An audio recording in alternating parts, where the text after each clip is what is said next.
Here is a story of a murder so bold. After all these years, the story must be told. The moon was full and low, and shadows were cast By the moon's silver glow,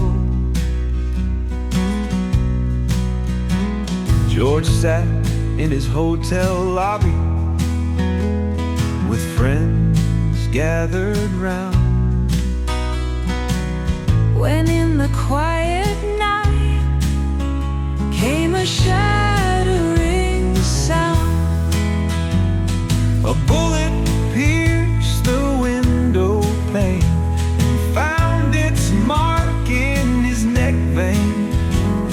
He whispered one muffled word, that was his last, that was her.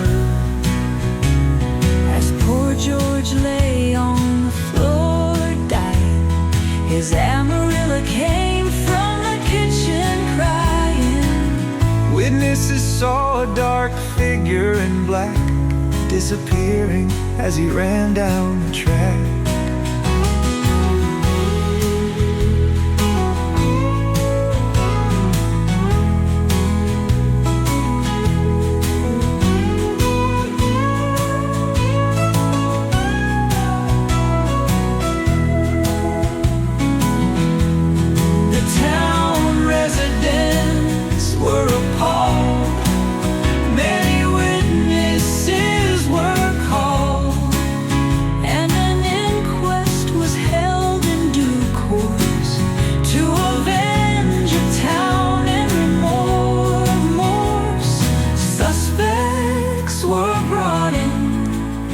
To explain where they had been.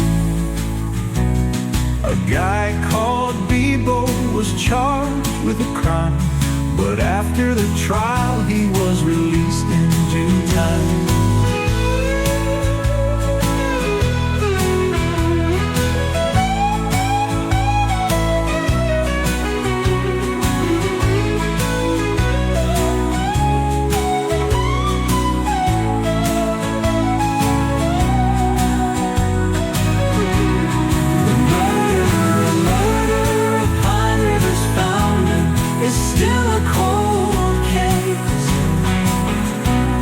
Alas, the murderer has only his maker to face. Oh, only his maker to face.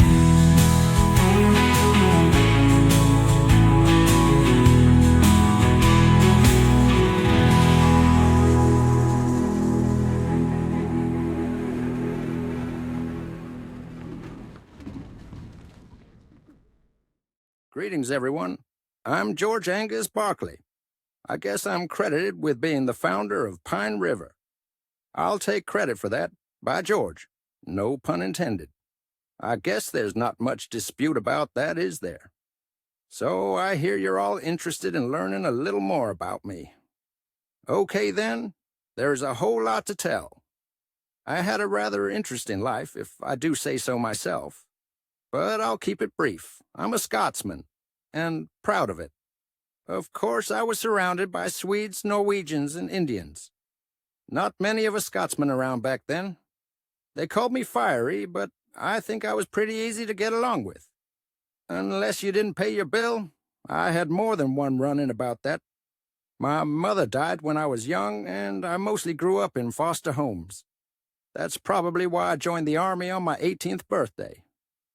The Civil War was on then, you know. My brother Alexander joined up with me, right on the same day. I've never had much to say about the war. I was a wagoneer in Company A, 9th Volunteer.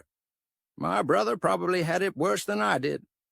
He served with General Sherman in his march through Georgia, all the way to the sea. After the war, I knocked around for a bit. In 1873, I headed up the old Leech Lake Military Trail. Wasn't much of a road back then. Not much of an improvement on the old Indian Trail it followed. Anyway, when I came to a ford in the Pine, I figured it would be a good place for a trading post. It was about a day's travel from Brainerd. It was just about a mile from where you're sitting right now.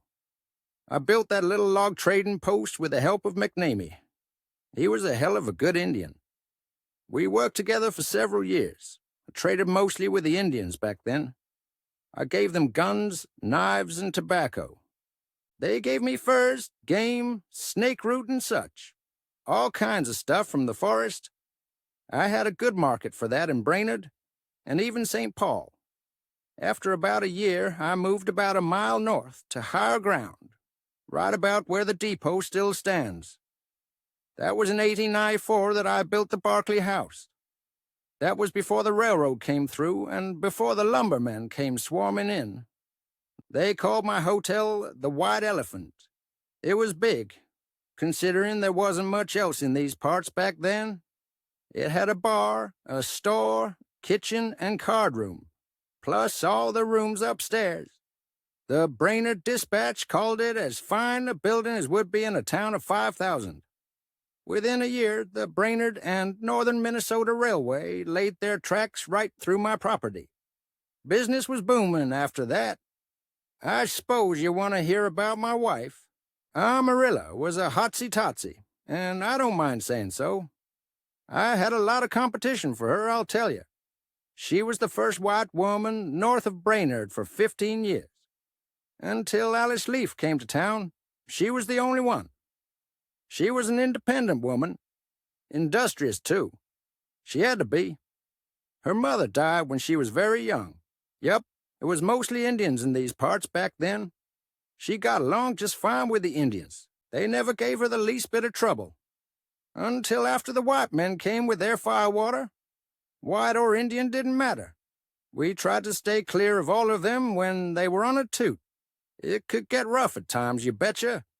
Well, that's the short of it. Damn shame the way it all ended, but I guess you will hear all about the ending shortly. I hear it is still a cold case. Pay close attention. Maybe you can figure out who was the bastard that did me in.